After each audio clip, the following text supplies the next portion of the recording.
in the pursuit of truth and common sense in an unbelievable world. You're listening to the Right Mind podcast with your host, Todd Schowalter. Hello, everybody, and welcome to Right Mind. I'm your host, Todd Schowalter. Today, my guest is Richard Capriola. He is a former addictions counselor from Houston, and he's also the author of a new book called The Addicted Child. How you doing, Richard? Thanks for joining us. I'm doing great. Thank you, Todd. I appreciate you taking the time to speak to me today about this important issue of adolescent substance abuse. Yeah, thank you very much. I think, this is really a topic that I know it's been around for a long time, but especially in this day and age, it seems to be becoming more of a bigger issue. Would you agree with that? I think it is. We're seeing some changes in adolescent use of substances. Kids are still attracted to alcohol and marijuana, but the big change that we've seen in the last few years is a tremendous increase in what's known as vaping, where adolescents will be vaping either nicotine or marijuana, and that has really dramatically increased over the last 3 years. And I would say also that we're seeing kids now that are using a substance to medicate an underlying emotional issue like anxiety or depression. Right. And I went to your site and also I went through your book somewhat. And that was that was kind of an underlying cause that you were hitting on, that, a lot of these addictions, drugs, alcohol and whatnot, there's something below all that may be causing these addictions, whether it be depression, anxiety, even personality disorders as serious as schizophrenia. If alcohol and drugs are something that are being treated with this, what do we do to get to the root of the cause?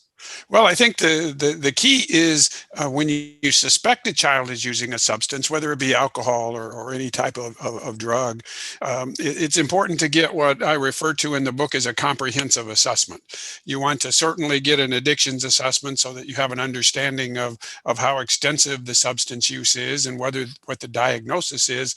But you also want to move forward and get a psychological or a neuropsychological assessment so that if there are any of these underlying emotional mental health issues that are going on, a psychological or a neuropsychological assessment will identify them for you and incorporate that information into a treatment plan. And what exactly is that treatment plan? Well, there is no one treatment plan that applies to all children. A lot will depend on the diagnoses, the extent of the substance use, the extent of the mental health issue, if there is one, and the child's readiness for treatment. The full range of treatment options includes everything from outpatient to intensive outpatient to residential treatment, but it really is determined by the unique characteristics that the child is facing. All right. One thing that you pointed out also on your website is that you may have kids out there that seem 100% normal, but they're really good at disguising all this. What are some of the ways that, as a parent, you might be able to notice that maybe something's going on that you just weren't aware of? That's an extremely important issue, Todd, because so many times I would sit across from a family and from parents, and I would go through their child's history of using a substance and give them the diagnosis of a substance use disorder. And they would look at me and they would say, I had no idea this was going on. Or if they did suspect their child was using a substance, they would say, well, I sort of thought something was going on, but I didn't think it was this bad. So it's very important that parents learn the warning signs. I have warning signs in my book for a child that may be using alcohol, warning signs for a child that might be using marijuana. I have warning signs for a child that might be developing an eating disorder or self-harming themselves, because these can sometimes accompany a child's use of a substance. As a general rule, however, I recommend to parents that they pay attention to the changes that they see in their child. You know your child better than anyone, so pay attention to the changes that you see in your child. Don't assume that they're just normal adolescent acting out. They may very well be, but they might also be an indicator that there's something else going on under the surface. For example, you may have a child whose grades were very good and now they're starting to decline. You might have a child who enjoyed participating in sports, no longer wants to participate in sports. You may have a child who was very social and outgoing, now becomes very isolating and very quiet. You may have a child who introduced you to their friends. You knew who their friends were. You might have even known who their families were. Now becomes very secretive of their friends. So pay attention to these changes, pay attention to the duration of them. If they last just a couple of days, it may be just something going on that's not serious. But if it tends to go on for a period of time, and the more of these changes that you start to see, then more likely you should be concerned that there's something going on. Okay. Do you think it's tougher to be a kid nowadays than it was back when we were kids? I mean, I remember, back in the prehistoric era when I was a kid, and there just seemed to be a lot more issues, whether it be the media or whatnot, that seem to be putting a lot more pressure on these kids today. Do you think that's a factor? I think it's a big factor. I think it's a different world today, especially when we look at social media and kids' involvement with social media, whether it be on their iPhones or their computers, the interaction in social media. I think it's a much different world than it was in the 50s and the 60s. Yeah, and now even with the way that society is going, I mean, now we're looking at we're accepting and legalizing marijuana in a lot of states. I mean, now it's just becoming part of the culture. Do you think that's going to be a stepping stone to harder drugs for some of these kids that may be prone to addiction? I don't necessarily say that it's automatically a stepping stone to harder core drugs, but my main point in a lot of my book is that the adolescent brain is a brain that is in the process of maturing and developing, which means it's very vulnerable. So when you start to introduce a substance, whether it be alcohol or marijuana or any type of drug, into a developing adolescent brain, you not only run the risk that that child will become truly addicted to a substance and may move on to different drugs, but you risk doing some real damage to that child's brain. So the message is very clear. You need to protect the adolescent brain because it is in the process of maturing and developing those critical areas that will be so important as that child moves into adulthood. And these drugs can do some real damage to that brain. Yeah, absolutely. And then going back a bit, I mean, again, this is something kids are using substances to mask or self-medicate themselves from some underlying issues. If we are able to identify those issues, whether they be depression or maybe they're being bullied, it could be self-confidence, it could be anxiety, it could be a whole laundry list full of personality or emotional problems. Do you think, I mean, if we are able to address those and catch those head on and not just pass it off as just kid stuff, do you think we might be able to, stave off some of this addiction later on? I think it would. There's no question that that's very true. The earlier we can catch these developing issues, the sooner we can begin treatment of them, the more likelihood that we are to be able to help that child overcome whatever issues they're facing, anxiety, depression, and we're much more likely to steer them away from using a substance to medicate that underlying issue. But no question, the earlier we can discover these issues, if they're there, the earlier we can begin treatment and intervention, the more success we're likely to have. Right. Yeah, I totally agree. And I think a lot of it is, just like you said, noticing if a kid is, maybe using a substance that you didn't know about. You may want to notice some behaviors that rather than just push them off as child's play, they could be something a lot more serious. And what another thing too, I mean, there doesn't seem to be as much information about these substances. Back in the day, I actually illustrated all the DARE books. I don't know if you're aware of those way back, and those are kind of going by the wayside because of budget and things like that. Do we need more programs like that to bring into the schools? I'm not saying that particular one, but would that help fend off some of the stuff going on? I think the key to the education component is to begin educating children at a very young age and to consistently do it throughout their tenure in school. This is not a subject that you can address once or twice in a child's academic career. Say in high school, you have an assembly and you talk about this. This is a subject that needs to begin in elementary school, and then it needs to be reinforced every single year through high school. And what it needs to focus on is the neuroscience, because that is something that kids are interested in. I've worked with, I don't know how many Now, when you teenagers say who, neuroscience, I'm sorry, yeah, can you go into that a little bit more? yes, the neuroscience basically is how the brain works, what the brain is responsible for, and how these substances interact with the brain.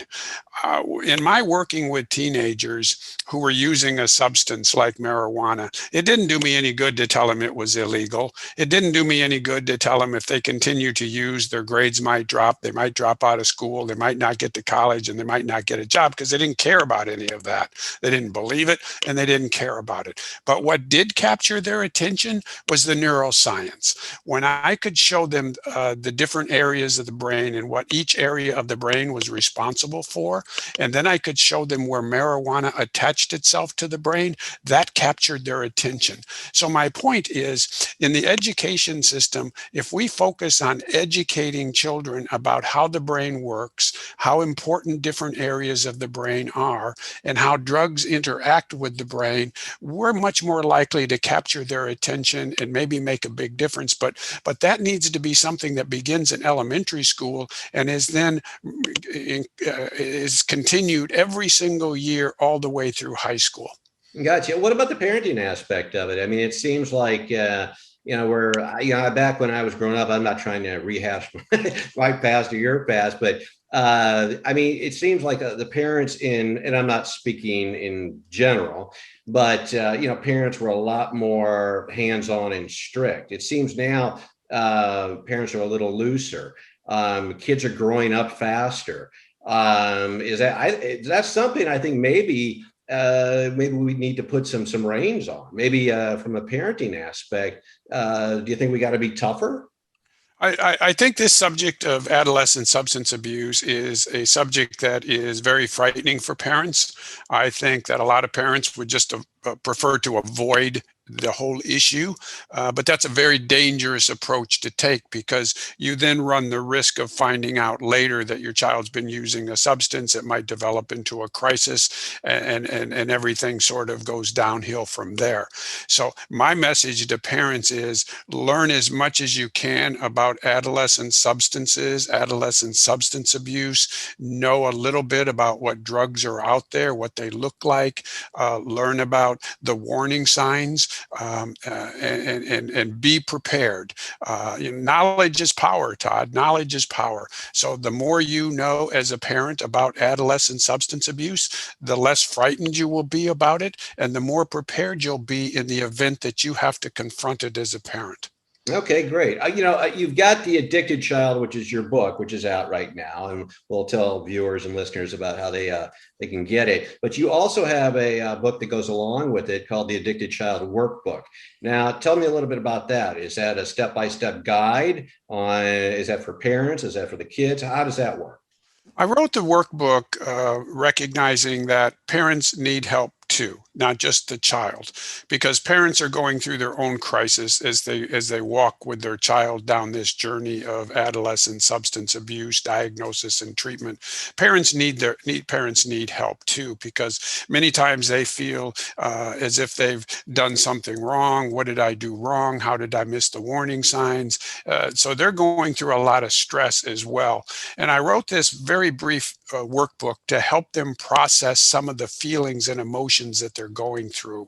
So it has some exercises that they work through, which really helps them get out all of the feelings or some of the feelings that they have about their child who's using a substance. It has some exercises on how to deal with anxiety, and it has some tips on how you can talk with your child, because many times, we're very good at listening to each other's words when we talk, so that when we're talking to our child, we're very good at hearing hearing their words, but we're not so good at listening to the feelings behind those words. So there's some exercises in this book that really focus on helping parents become better listeners by focusing not just on words, but on feelings. It's a very brief workbook. Hopefully parents will use it. And I think it's best used in consultation with a good friend, a close relative, or perhaps a counselor that can give you feedback on the exercises that are in the workbook. But it's meant for parents. The main book is educational.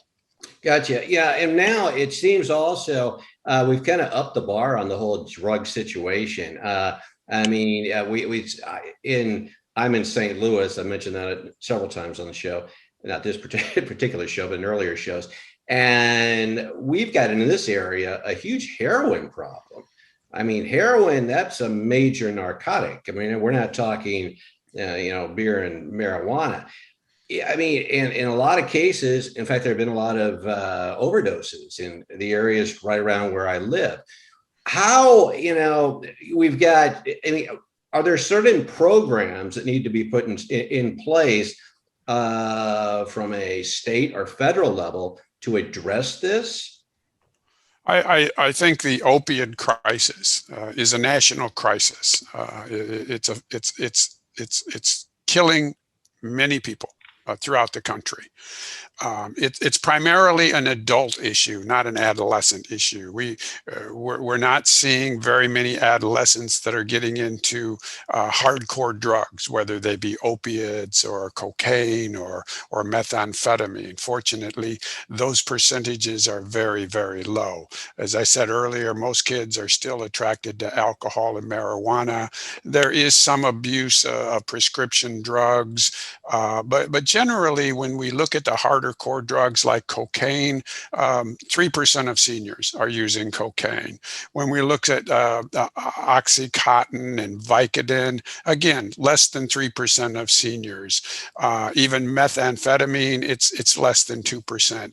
So it seems to be that this opioid crisis is more of an adult crisis than it is an adolescent crisis. I mean, I would agree on the opioid. Unfortunately, and again, in areas around here and other areas that I've heard about, I mean, you do have, heroin coming in because apparently it's a cheaper drug. I don't know what these drugs even cost, but they're hardcore drugs. And it seems to me that, I think we've got to look also at where this is coming from. How do we nip that in the bud? I mean, there just seem to be, I don't think there's one singular course to solving this issue. It seems to be coming in from a lot of different areas, whether the peer pressure from social media, whether you have access to these drugs on your school parking lot.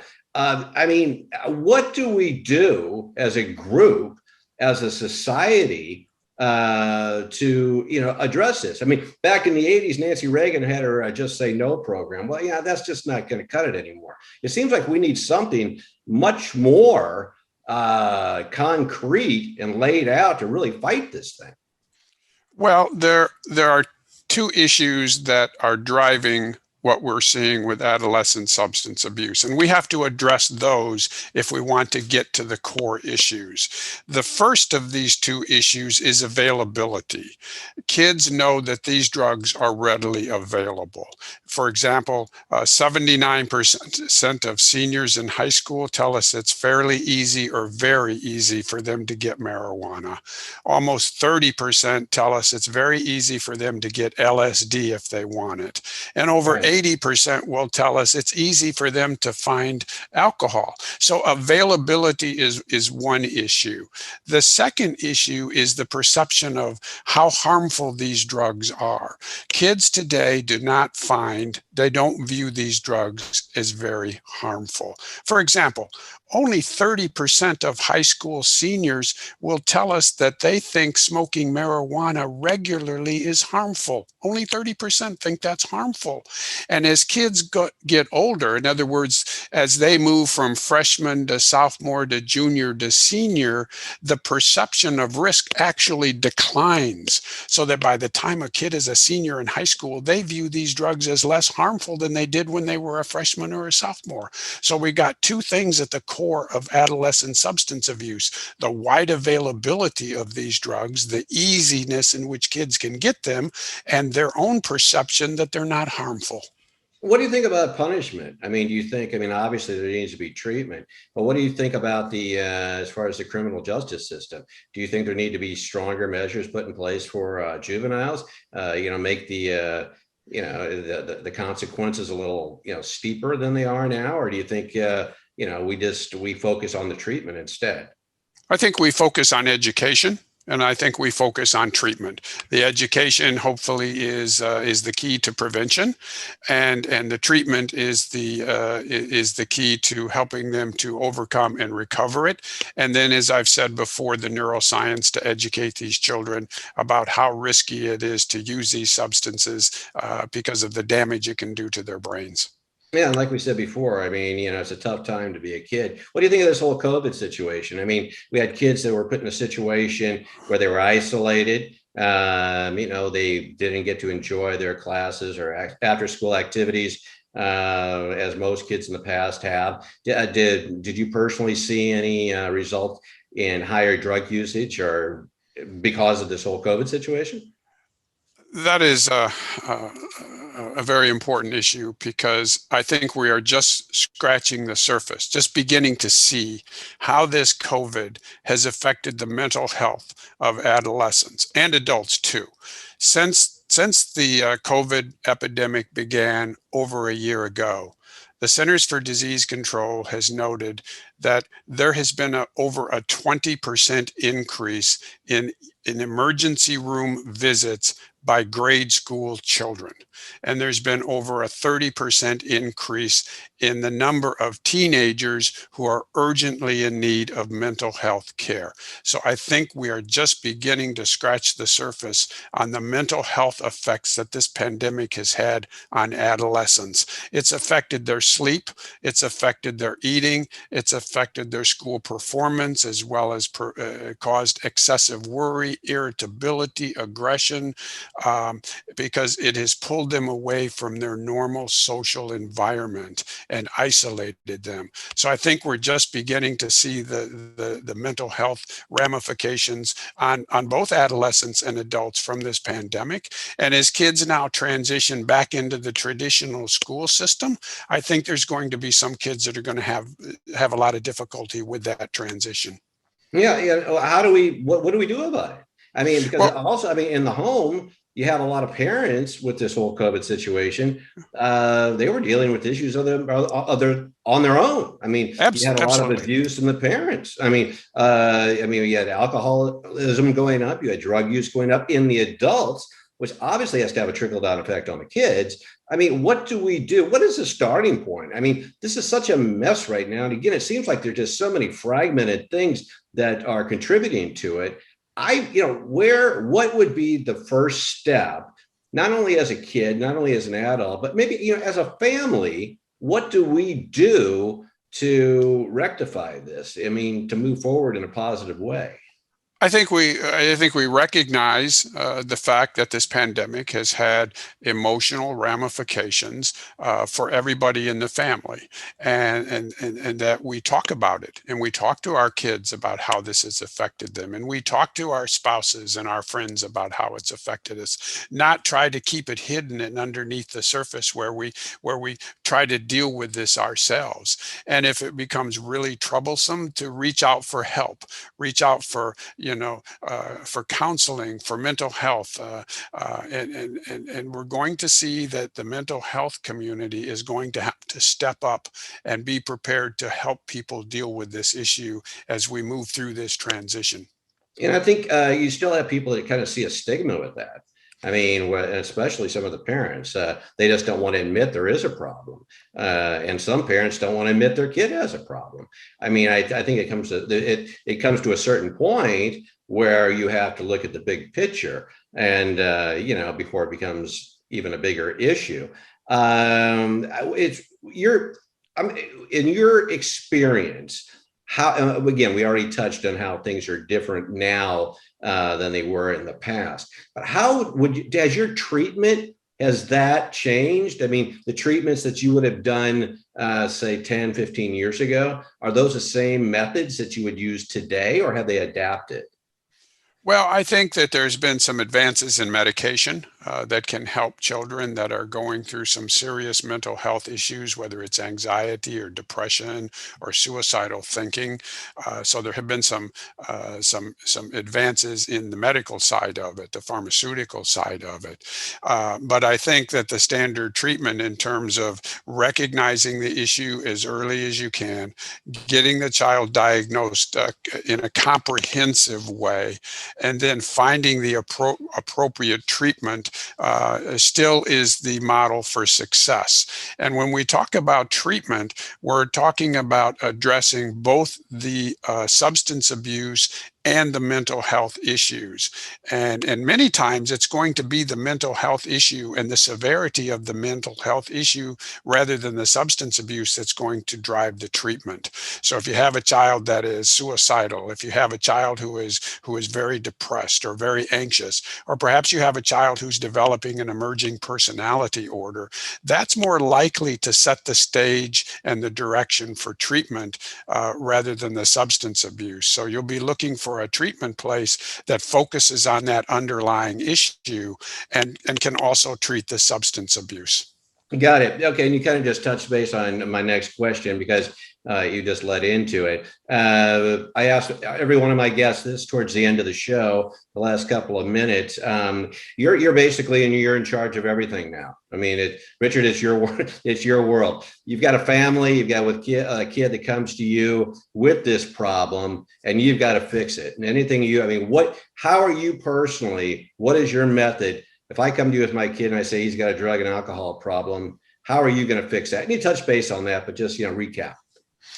Well, I think I'm going to work with the child. I'm going to, first of all, try to understand from the child's perspective why they're using a substance, and that might lead to the underlying issue. That may take some time because most kids, quite honestly, are not going to walk into counseling or treatment voluntarily. They're going to be oppositional. They're going to be resistant. Just about every child that I worked with at Menninger Clinic didn't want to come into treatment. They fought their family left and right, tooth and nail. But it was also a process where the treatment actually worked on them, so that by the time they left, they were more open to treatment. They were more cooperative. So my goal as a counselor is to learn about why this child is using a substance, and then to begin to help that child look at the various dimensions of their use. And my approach is a neuroscience approach. So I'm going to heavily try to help that child see how their use of substances is not just affecting their behavior, but is affecting their brain. Because that's the one thing that I found really allowed me to get their attention and be able to work with them, was when I focused on helping to educate them. Got it. Okay. Well, thank you very much, Richard. How do we get a hold of your book? Again, it is The Addicted Child, and we'll put that up on the screen here. But how can listeners and viewers get a hold of your book? It's available on Amazon, The Addicted Child, A Parent's Guide to Adolescent Substance Abuse. They can also go to the book's website, which is www.helptheaddictedchild.com. helptheaddictedchild.com. Okay. And on that website, they can read a sample, they can see endorsements, they can look at reviews. There's a link where they can contact me if they choose to. And there's a link that will take them directly to Amazon, where they can order either the book as a Kindle or a paperback, and they can order the parent workbook if they'd like to have that as well. Awesome. That's great. Well, before we wrap up, do you have any last words? It's been a pleasure having you on the show today. No, I would just say thank you, Todd, for giving me the opportunity to talk about this issue and to reach out to parents and anyone interested in adolescent substance abuse. And I would encourage them to do what they can to become more knowledgeable about this issue. If you're a parent, learn as much as you can. Don't be afraid of this issue. Don't be paranoid about this issue, but become educated and feel better prepared to deal with it in the event that you have to. Fantastic. I couldn't agree with you more. It's a big issue that needs to be addressed because this is our future. And, we got to nip this in the bud. Well, thank you again very much for being on the show, Richard. I hope you'll join me again sometime. But until next time, thank you for joining us on Right Mind. And remember, if you don't have a right mind, you don't have a mind at all. See you next time. Bye-bye. This has been the Right Mind Podcast with Todd Schowalter.